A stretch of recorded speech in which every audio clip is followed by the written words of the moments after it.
अब यूपीएससी की तैयारी के लिए दिल्ली या इलाहाबाद आने की जरूरत नहीं है, क्योंकि सिविल्स डेली कराने जा रहा है आपकी प्रिपरेशन सीडी यूट्यूब क्लासेस के माध्यम से, जहां हम लेकर आ रहे हैं डेली बेसिस पर करंट अफेयर्स और स्टैटिक पोर्शन के टॉपिक्स, प्रीलिम्स, मेंस और इंटरव्यू को मद्देनजर रखते हुए तमाम वीडियो लेक्चर्स और मेंटरशिप गाइडेंस, वो भी बिल्कुल निशुल्क। हम अपना टाइम इन्वेस्ट करते हैं ताकि आप अपना कीमती वक्त सही जगह सही डायरेक्शन में इस्तेमाल करें। Press the bell icon and subscribe to our channel to follow #CDRituals।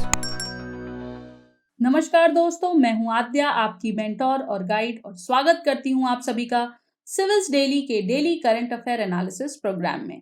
इस प्रोग्राम के तहत हमारी पूरी कोशिश रहेगी कि हम आप तक फिल्टर करके न्यूज़पेपर में से छांटकर सिर्फ और सिर्फ वो इंफॉर्मेशन पहुंचाएं जो कि आपके एग्जाम पर्सपेक्टिव रेलिवेंट है, महत्वपूर्ण है, सो दैट आपका टाइम सेव हो सके और आप अपनी प्रिपरेशन पूरे फोकस के साथ, आसानी के साथ कर सकें और इस हार्डेस्ट एग्जामिनेशन को एक्सेल भी कर सकें। तो अपनी प्रिपरेशन को और कॉम्पैक्ट और पावरफुल बनाने के लिए आप जुड़ सकते हैं हमारे साथ डेली #CD रिचुअल्स पर, जहां हम लेकर आ रहे हैं आपके लिए बहुत सारी क्लासेस डेली बेसिस पर, जैसे कि burning issues, editorial and op-ed analysis, daily current affair analysis, daily explainers, MCQs etcetera etcetera.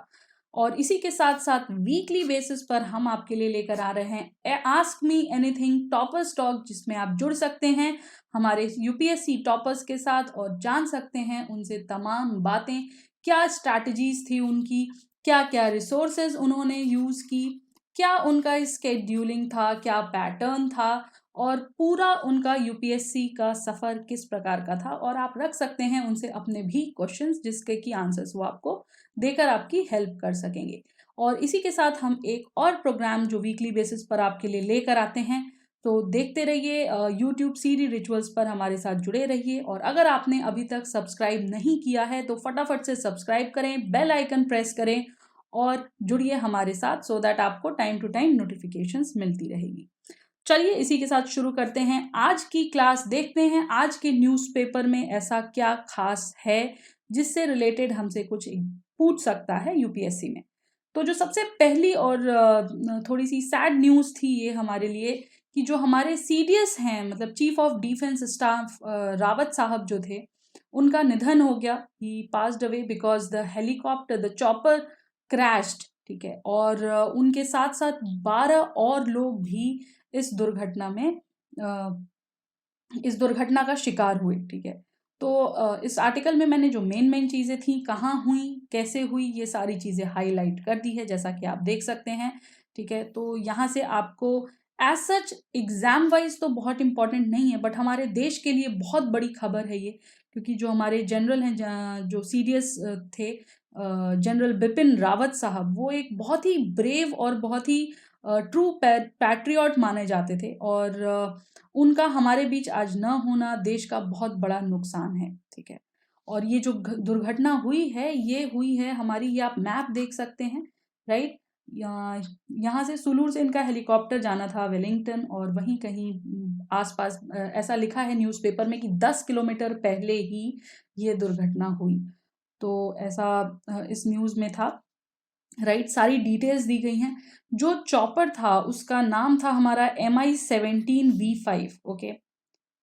तो ये देख लीजिएगा, ये थोड़ा सा इम्पोर्टेंट है, यहाँ पर पूछ सकता है, ओके, कि क्या वो चॉपर क्या था और क्यों ऐसा हुआ। इसके रीजंस अभी तक सामने नहीं आए हैं, बट हाँ, इसकी जांच हो रही है, और जैसे ही जांच का कुछ रिजल्ट आएगा वो हमें पता चल जाएगा, ठीक है। हालांकि MI-17V5 जो है, इसे एक ट्रस्टेड हेलीकॉप्टर कहा जाता था, ट्रस्टेड एयरक्राफ्ट कहा जाता था, बट स्टिल इतनी बड़ी दुर्घटना होना अपने आप में एक बहुत बड़ा प्रश्न चिन्ह है हमारे जो हमारी टेक्नोलॉजीज हैं उनके ऊपर, ठीक है।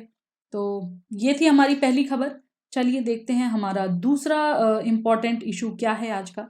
जो दूसरा इम्पॉर्टेंट इशू है वो है Nord for cane Betwa link project. Ken Betwa link project, that is KBLP, जो प्रोग्राम था, ये काफ़ी टाइम से न्यूज़ में रहा है। तो फाइनली इसको जो है यूनियन गवर्नमेंट ने वेडनेसडे को अप्रूव कर दिया और इसकी फंडिंग भी दे दी, ठीक है। जो इसकी पूरी फंडिंग कॉस्ट हुई है वो है 44,605 करोड़। ओके, ये प्राइस जो है इसको इसके लिए ये कह सकते हैं एलोकेट हुआ है, ये फंड एलोकेट हुआ है, जिसमें सेंटर जो है हमारा सेंटर गवर्नमेंट जो है वो देगा 39,317 करोड़ एंड जो इस प्रोजेक्ट के लिए होना चाहिए, ठीक है। और उसके साथ साथ जो 36,290 करोड़ है, इस अमाउंट का जो कुछ पार्ट कह सकते हैं, that has been given as a grant, ठीक है। और जो बचे हुए 3,027 करोड़ हैं, that has been allocated as a loan, ठीक है। तो मीन्स ये अमाउंट जो है ये वाला ये देना पड़ेगा, ठीक है, इसको भरना पड़ेगा because it has been given as the loan amount.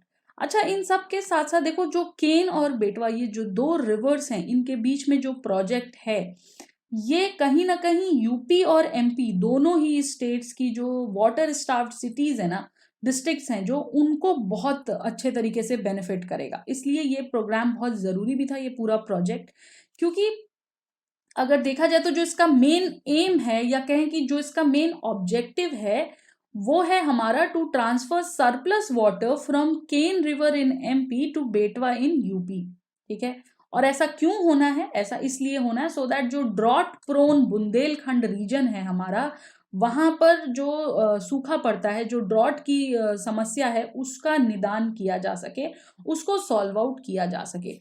GS paper 1 और 2 दोनों ही नजरिए से ये टॉपिक इम्पॉर्टेंट है, क्योंकि वाटर रिसोर्सेज का तो है ही है, उसके साथ साथ जो है आपका ये लोकेशन से भी इम्पोर्टेंस रखता है। ओके, तो ये एक मल्टीपर्पज प्रोजेक्ट है, और इसको जो बनाया जा रहा है, इसको जो बिल्डिंग जो इसमें की जा रही है, बेसिकली 77 मीटर टॉल और 2 किलोमीटर वाइड धौदान डैम जो है, इसकी बिल्डिंग हो रही है, एंड 230 किलोमीटर कनाल की भी, ठीक है। तो ये जो डेटा है आपका ना, ये बहुत इंपॉर्टेंट है फ्रॉम प्रीलिम्स पर्सपेक्टिव। तो इसको प्लीज देख लीजिएगा, नोट डाउन कर लीजिएगा, एक नोट बनाते चलिएगा जरूर कि क्या क्या इंपॉर्टेंट है। और जो ये नोट मेकिंग है, ये लंबे लंबे सेंटेंसेस लिखकर नहीं करनी है, ये बिल्कुल स्मॉल बुलेट पॉइंट्स में आपको नोट बनानी है।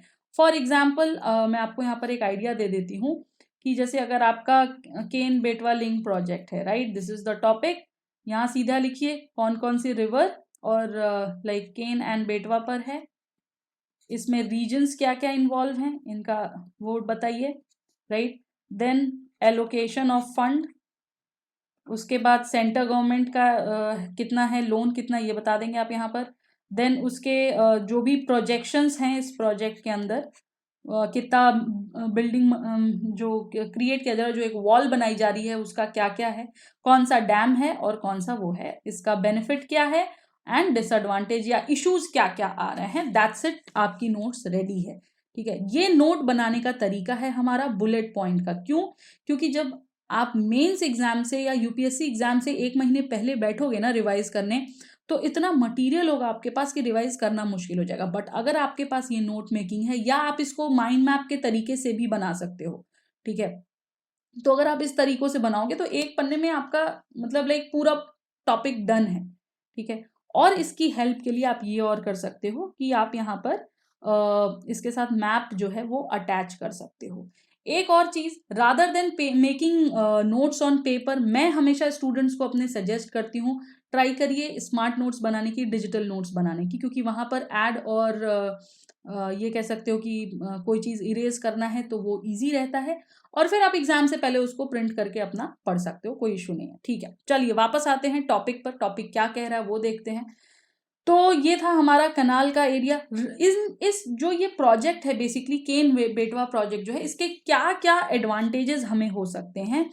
तो नंबर 1 एडवांटेज तो हमारा सबसे पहले ऑब्जेक्टिव में ही दिख गया, that was reduction of drought, ठीक है। रिडक्शन, जो ड्रॉट की समस्या उसमें जो है उससे हमें निदान मिलेगा। दूसरी चीज, फार्मर्स को बेनिफिट मिलेगा, क्योंकि अगर अवेलेबिलिटी रहेगी वाटर की, तो इरिगेशन की जो प्रोसेस है उसमें इन्हें काफी मतलब लाइक हेल्प मिल जाएगी, ठीक है। और जो तीसरी चीज है electricity production, so electricity production जो है वो भी काफी बेटर हो जाएगा। Now what are those areas या फिर डिस्ट्रिक्ट्स जो इस प्रोजेक्ट के अंदर आएंगी, एमपी एंड यूपी बोथ, तो उसको देख लो आप, यहाँ पर दिया हुआ है उन एरियाज का नाम। डिस्ट्रिक्ट्स ऑफ पन्ना, टिक्कमगढ़, छतरपुर, सागर, दामोह, दातिया, विदिशा, शिवपुरी, रायसेन, ये सारे एमपी के डिस्ट्रिक्ट्स हैं। और यूपी में बात करें तो बांदा, महोबा, झांसी, ललितपुर उत्तर प्रदेश का है। ठीक है, तो ये जो है ये डिस्ट्रिक्ट्स के नाम प्लीज नोट डाउन कर लेना, इंपॉर्टेंट है। आगे देखते हैं इसी से रिलेटेड कुछ और खबरें। ठीक है, इसी टॉपिक से रिलेटेड हमारे लिए क्या इंपॉर्टेंट, तो जैसा कि मैंने आपको बोला, एक मैप अगर हो सके तो जरूर अटैच कर लेना। ये मैप आपको इजीली गूगल पे मिल जाएगा। ठीक है, अब यहाँ देखो आप, ये है हमारी बेटवा नदी, राइट, और ये है हमारा कहीं केन।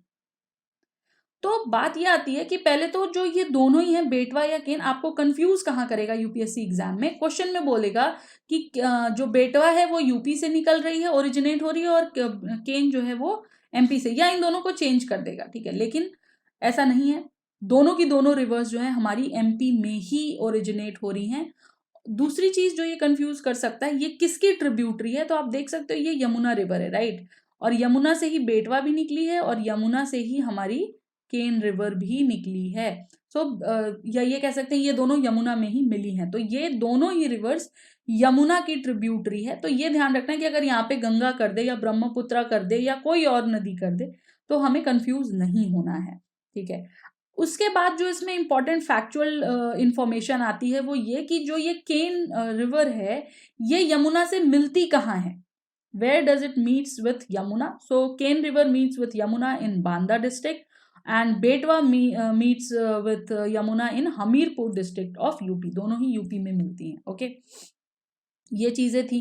कुछ डैम्स ऑलरेडी बेटवा नदी पर हैं, लाइक आपका परीक्षा है, राजघाट है, ठीक है, माता तिला डैम से, ये सारे बेटवा नदी पर ऑलरेडी हैं। और जो हमारी केन रिवर है उससे इंपॉर्टेंट एक चीज है कि it passes through Panna tiger reserve. और ये चीज ना हमारे आज की न्यूज में भी मेंशन्ड है, क्योंकि जो इश्यूज आए हैं इस प्रोजेक्ट के लेट होने के इश्यूज कह सकते हो, या इसको शुरू होने में जो हर्डल्स आए हैं उसमें जो है ये एक इशू था, क्योंकि सिंस ये पास करता है पन्ना टाइगर रिजर्व से तो ये कुछ एरियाज को अफेक्ट करेगा, राइट, हैबिटेट को अफेक्ट करेगा, जो एनिमल्स हैं उनकी हैबिटेट को डिस्टर्ब करेगा। इस वजह से भी इस प्रोजेक्ट में थोड़ी सी प्रॉब्लम आई है, इशू आई है।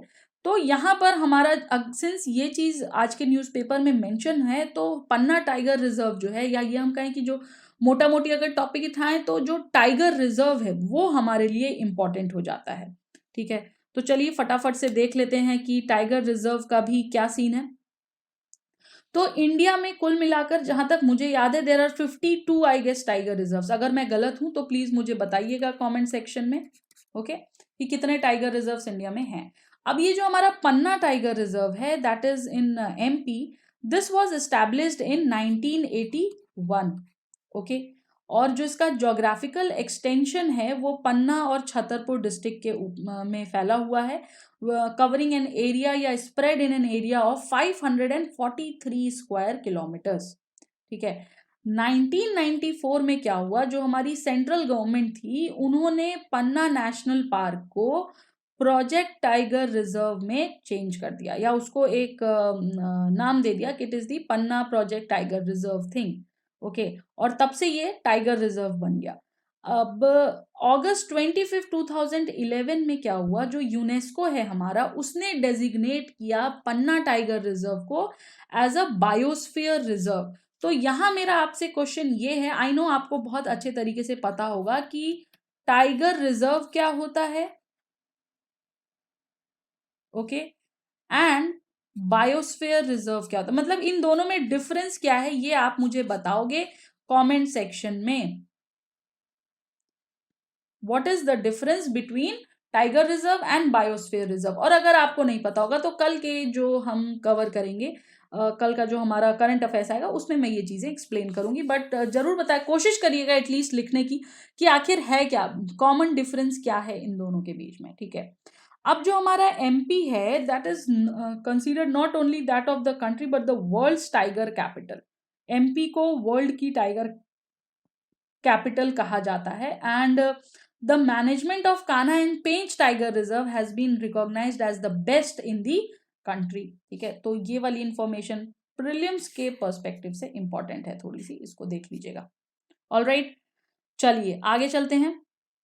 हमारी अगली खबर जो है वो है यूपी से रिलेटेड। भाई साहब देखो, ह्यूमन राइट्स कमीशन जो है ना हमारा, उसका एक सर्वे आया है। बेसिकली ह्यूमन राइट्स कमीशन का सर्वे तो नहीं कहेंगे, लेकिन हाँ कह सकते हैं कि ह्यूमन राइट्स वायलेशन केसेस का एक रिपोर्ट आया है, जिसमें जो स्टेट हमारा टॉप का है वो है उत्तर प्रदेश। जी हाँ, सबसे ज्यादा ह्यूमन राइट वायलेशन कहाँ होते हैं, तो वो भाई उत्तर प्रदेश में होते हैं। क्योंकि 40% ऑफ द केसेस, जो टोटल केसेस हैं उसमें से 40% तो डायरेक्टली यूपी से ही हैं। ठीक है, और देखा जाए तो ये जो पूरा मतलब सिनेरियो है ये बहुत ही खतरनाक है। ठीक है, तो यहाँ से जो आप देख सकते हो, इसमें डेटा दिया हुआ है काफी सारा आज की न्यूज में, ये मैंने हाईलाइट भी कर दिया आप लोगों के लिए। ठीक है, कि जो total number of rights violation cases हुए थे, जो लॉन्च किए गए थे किसके द्वारा, एनएचआरसी द्वारा, वो तो वैसे रिड्यूस हुए हैं। क्योंकि 2018 में समवेयर इट वाज 89,000, देन 2019-20 में it was around 76,628, and then in 2021 it came to 74,968, और अभी 2021 में 31 अक्टूबर तक जो है ये 64,170 केसेस लॉन्च हुए थे।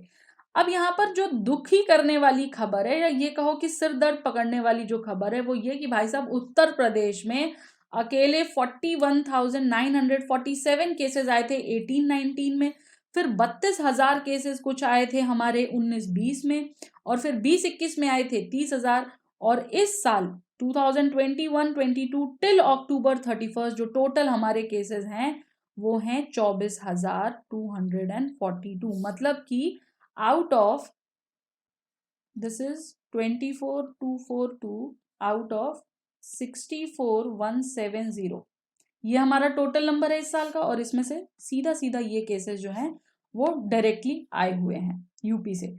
इसके बाद दिल्ली का भी डेटा दिया है। दिल्ली में इस साल जो है टोटल 4,972 केसेस आए हैं। ठीक है, तो ये कुछ इंपॉर्टेंट डेटा है। इससे रिलेटेड जो अब ये जो टॉपिक है ना, इसको जब आप मेंस आंसर लिखोगे तो बहुत से ऐसे क्वेश्चंस मिलेंगे आपको जहां आप ये डेटा डाल सकते हो। ठीक है, गवर्नेंस के ऊपर डेटा मिलेगा, ह्यूमन राइट्स वायलेशन के ऊपर डेटा मिलेगा।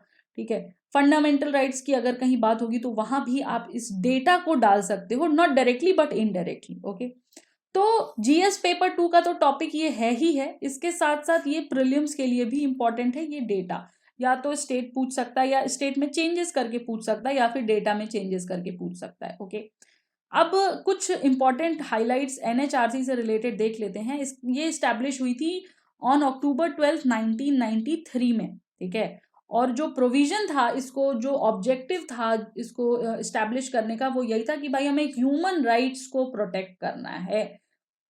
और इस एक्ट को जो है, ह्यूमन राइट्स एक्ट जो थी हमारी, उसको 2006 में फिर आगे जाके अमेंड भी किया गया था।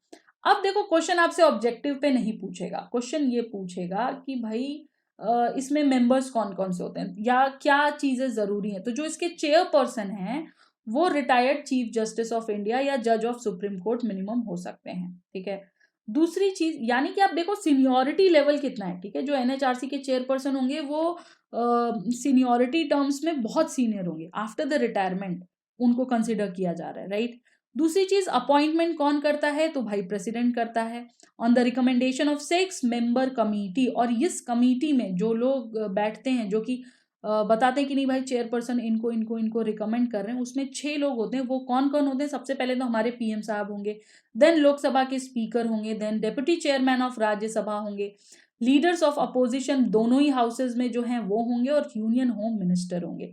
ऑफिस का टर्म इनका 3 साल का होता है, या फिर till they attain the age of 70 years, जो भी दोनों में से पहले हो जाए। अब आप मुझे बताओगे कि भाई इनको रिमूव कौन करता है, इनका रिमूवल का प्रोसेस क्या है, और इनको रिमूव करने की पावर किसके पास है। हु रिमूव्स द चेयरपर्सन, और who can remove the chairperson of national human rights commission. Okay, ये आप मुझे बताओगे। कमेंट सेक्शन में लिख के आपको बताना। बहुत सिंपल क्वेश्चन है, क्योंकि ऐसे ही क्वेश्चन आपसे पूछेंगे, वो कहीं नहीं पूछने जा रहा कि भाई एनएचआरसी का ऑब्जेक्टिव क्या है, क्योंकि उसको पता आप एट द एंड आपको पता होगा, बट वो आपको ऐसी जगह घुमाएगा जहां एक्चुअली आपको घूमना है। ओके, तो फटाफट से इसका मुझे आंसर आप बताइए। हमारी जो नेक्स्ट न्यूज है वो है bills on ART and surrogacy, जो कि राज्यसभा में पास कर दिया गया है। अभी ये न्यूज भी काफी चर्चा में थी और हमारे एक्सप्लेनर्स के अंडर जो है इसको बहुत अच्छे से कवर भी किया गया है। फिर भी एक बार हल्का सा ऊपर ऊपर देख लेते हैं। आई नो आप लोगों ने एक्सप्लेनर्स देखा होगा, अगर नहीं देखा होगा तो फटाफट से जाइए और देखिए। एआरटी वाला जो टॉपिक है इसको हम फिर भी जल्दी से कवर करने की कोशिश करते हैं। GS paper 2 again. अब जो ये बिल है ये प्रपोज करता है constitution of a national board, ठीक है, और इसको जो है लोकसभा में तो पास कर दिया गया था, अब इसको अपर हाउस यानी राज्यसभा में भी वॉइस और वोट के साथ पास कर दिया गया है आराम से।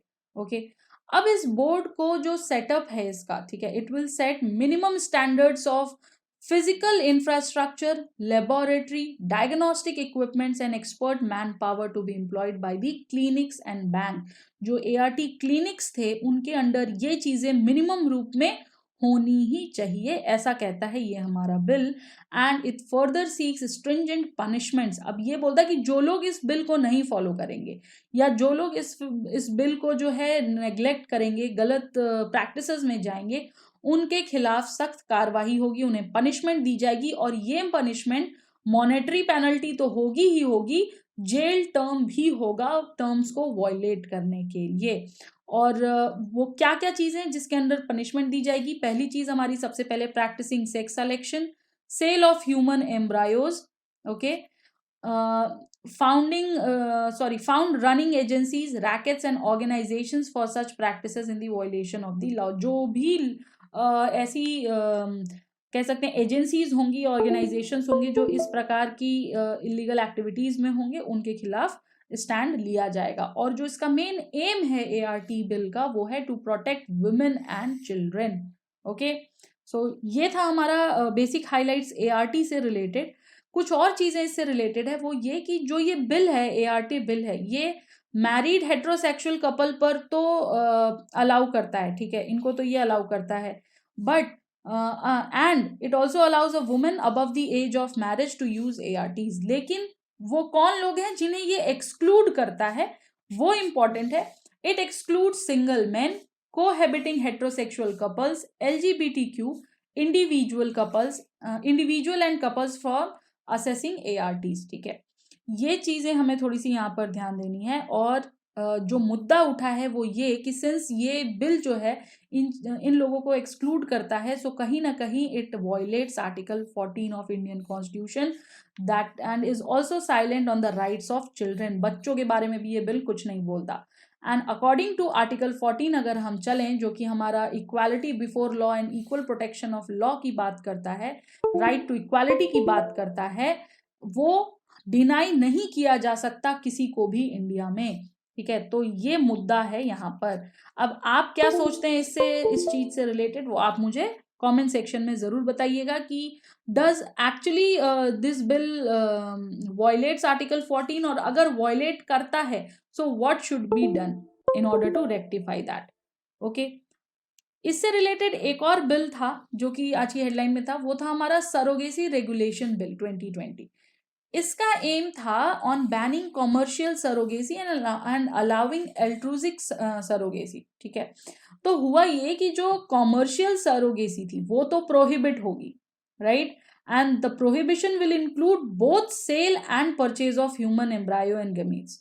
एथिकल सरोगेसी जो है उसको बढ़ावा दिया जाएगा, and ethical surrogacy will be allowed to Indian married couple, Indian origin married couple and Indian single women. They will be allowed on fulfillment of certain conditions. मतलब कि जो चीजें हो रही हैं जो इलीगल है, जो sale and purchase of human gametes और एम्ब्रायो का काम है, उस पर प्रोहिबिशन लगेगा।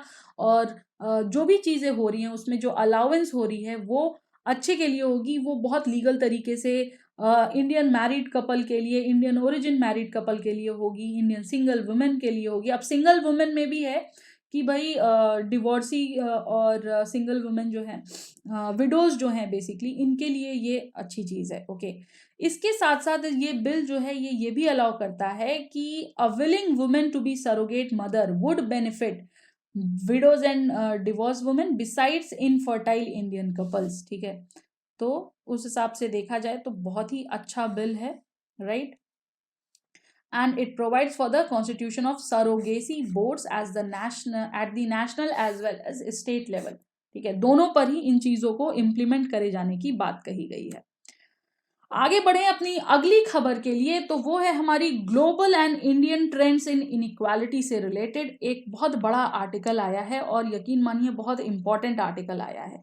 और सिर्फ इम्पॉर्टेंट ही नहीं है, ये एक तरह से दुखी करने वाला आर्टिकल है, मैं तो ये भी कहूंगी, क्योंकि ग्लोबल लेवल पर इंडिया जो है वो बहुत ही पुअर परफॉर्म कर रहा है। इनइक्वालिटी की बात करें हम तो ऐसा देश जहां पे इक्वालिटी की बात की गई है फंडामेंटल राइट्स में, वहां पर इनइक्वालिटी रेशियो देखिए, अगर आप इस न्यूज को पढ़ेंगे ध्यान से तो लाइक दिल दहलने वाली हालत है। तो देखिए, इसमें मैंने हाईलाइट किया है आपके लिए। सबसे पहले तो वर्ल्ड इनइक्वालिटी रिपोर्ट जो है वो हमारी 2022 की जो आई है, research centre Paris school of economics से रिलीज किया गया है। तो इम्पॉर्टेंट है, यूपीएससी अक्सर पूछता है कि भाई कहाँ से कौन सा इंस्टीट्यूट रिलीज कर रहा है, कौन सा ऑर्गेनाइजेशन इंक्रीज कर रहा है। अब मेन फाइंडिंग इस रिपोर्ट की ये थी कि जो गैप है between the rich and the poor in terms of share of national income, वो बहुत ज्यादा है। ठीक है, like it's like too much, and along with that ज्यादा तो है ही है, वो रैपिडली ग्रो भी कर रहा है, क्योंकि जो गवर्नमेंट पॉलिसीज हैं हमारी, वो कहीं ना कहीं फेवर कर रही हैं किसे, इलीट क्लास को। ओके, तो ये इस रिपोर्ट की मेन फाइंडिंग थी। ये तो मतलब लाइक वेरी इंपॉर्टेंट है, इसको प्लीज नोट डाउन कर लेना। ऑलराइट, अब ये है कि इस रिपोर्ट, जो ये रिपोर्ट आई है, why do we need a report of this kind, इसलिए we need a report of this kind because government regularly वैसे तो डेटा रिलीज करती रहती है हमारी इकोनॉमिक नंबर्स को लेकर के, जैसे जीडीपी पे हो गया, ग्रोथ रेट पे हो गया, इधर उधर। लेकिन जो स्टडी है ना, ये एक डिफरेंट काइंड ऑफ स्टडी है फाइनेंशियल डेटा की, जिसमें ये पता चलता है कि कैसे एक देश या कैसे पूरा वर्ल्ड जो है उसका इनकम और वेल्थ डिस्ट्रीब्यूट हो रहा है अमंग इट्स ओन पॉपुलेशन। यानी अगर दुनिया में वेल्थ डिस्ट्रीब्यूशन हो रही है तो वो किस तरीके से हो रही है, अगर इंडिया में हो रही है तो वो किस तरीके से हो रही है। और यही पूरी फाइंडिंग है इस न्यूज़पेपर की। बेहद अच्छा और बहुत अच्छा आर्टिकल है ये आर्टिकल पूरा का पूरा। ठीक है, उसके बाद क्वेश्चन पूछा है कि what are the global trends in the inequality. भाई ट्रेंड्स की बात करें तो ट्रेंड्स जब भी हम पढ़ते हैं, कहीं भी इकोनॉमिक के क्वेश्चंस आए, आंख बंद करके आप इसको कोट कर सकते हो। आंख बंद करके अगर कहीं भी इकोनॉमिक का क्वेश्चन ऐसा है जो कि पूछ रहा है कि भाई इनइक्वालिटी से रिलेट कर रहा है या गरीबी से रिलेट कर रहा है, अनएम्प्लॉयमेंट से, किसी भी टॉपिक से रिलेट कर रहा है ना, ये डेटा आप उठा के वहां पे या ये ट्रेंड उठा के कर सकते हो कि भाई फलाना फलाना रिपोर्ट आई थी और इसमें ये डेटा पाया गया था। I can bet on it, आराम से आपको इस एक कोट पे ना 1 या 1.5 नंबर एक्स्ट्रा देगा ही देगा एग्जामिनर। तो देखो, जब मेंस की प्रिपरेशन करते हैं, ये स्पेशली उन लोगों के लिए है जो इस साल मेंस दे रहे हैं, गाइज एक छोटा सा कहीं बना लो जहां जो रिपोर्ट्स आ रही ना उनकी मेन फाइंडिंग क्या है और मेन डेटा क्या है, उसको लिख लो, जबरदस्त तरीके से कोट करो अपने आंसर में, और देखो फिर कैसे आपका मेंस रहता है। मैं देखती हूँ बिल्कुल नहीं रुकेगा मेंस, राइट।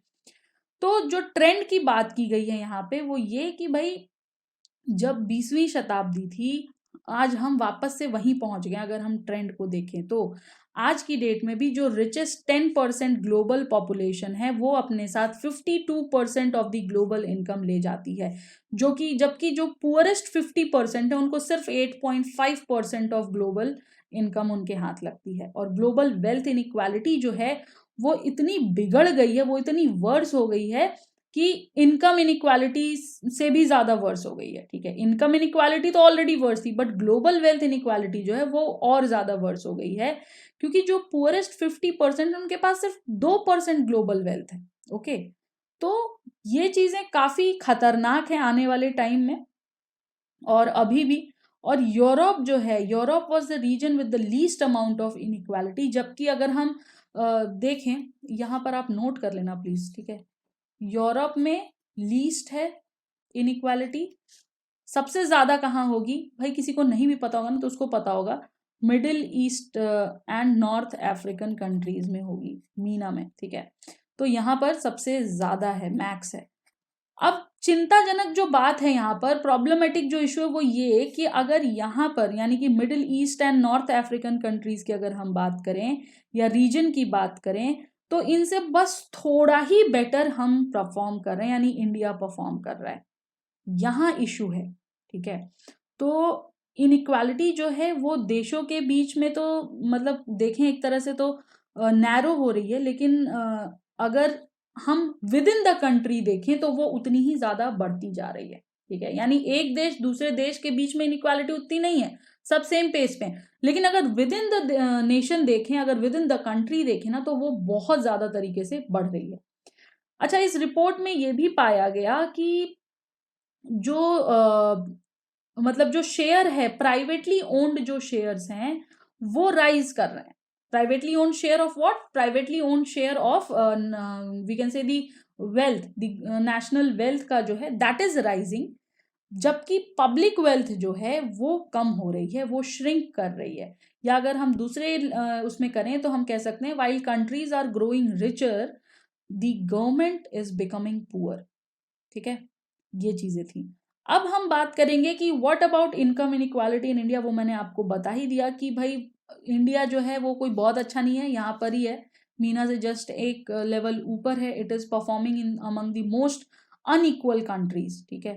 क्योंकि यहाँ भी 10% इंडियंस जो है वो 57% हमारा नेशनल इनकम रखते हैं, जबकि जो शेयर ऑफ द बॉटम 50% है वो सिर्फ और सिर्फ 13% का रह गया है, ठीक है। तो यही मेन हमारा इशू भी है, इसको देख लीजिएगा और इसको डेटा जो है वो प्लीज नोट कर लीजिएगा, क्योंकि हम बहुत पीछे चल रहे हैं, ठीक है। यही थे आज की इंपॉर्टेंट खबरें, ठीक है। इसको, इस वाली न्यूज को प्लीज ध्यान से देख लेना यार, और एक बार नोट डाउन कर लेना, और कोशिश करना इसको आप जरूर अपने मेंस आंसर्स में, ऐसे में कोट करने की, ओके, बहुत फायदा मिलेगा। तो चलिए इसी के साथ आज की क्लास को यहीं पर रोकते हैं, कल फिर मिलेंगे इसी टाइम। आप देख सकते हैं यहाँ पर जो भी क्लासेस हमारी हो रही हैं उनकी लिस्ट दी हुई है, तो जुड़िए हमारे साथ सीरी रिचुअल्स पर और अपने आप को एक स्टेप और आगे करिए इस पूरी तैयारी में। Thank you so much guys for attending the classes and giving your feedback. Please press the bell icon so that आपको नोटिफिकेशंस मिलती रहें जैसे ही हमारे प्रोग्राम्स लाइव जाते हैं, और आप इस पूरे पीडीएफ को डाउनलोड भी कर सकते हैं। जो समन्वय का लिंक दिया हुआ है डिस्क्रिप्शन में या फिर इवन कमेंट में, उसको क्लिक करिएगा, उस फॉर्म को फिलअप करिएगा और वहां पर लिंक दिया हुआ है, वहां से आप पीडीएफ डाउनलोड कर सकते हैं। So thank you so much, नमस्कार। Subscribe to our YouTube channel and press the bell icon on the YouTube app and never miss another update from Civils Daily.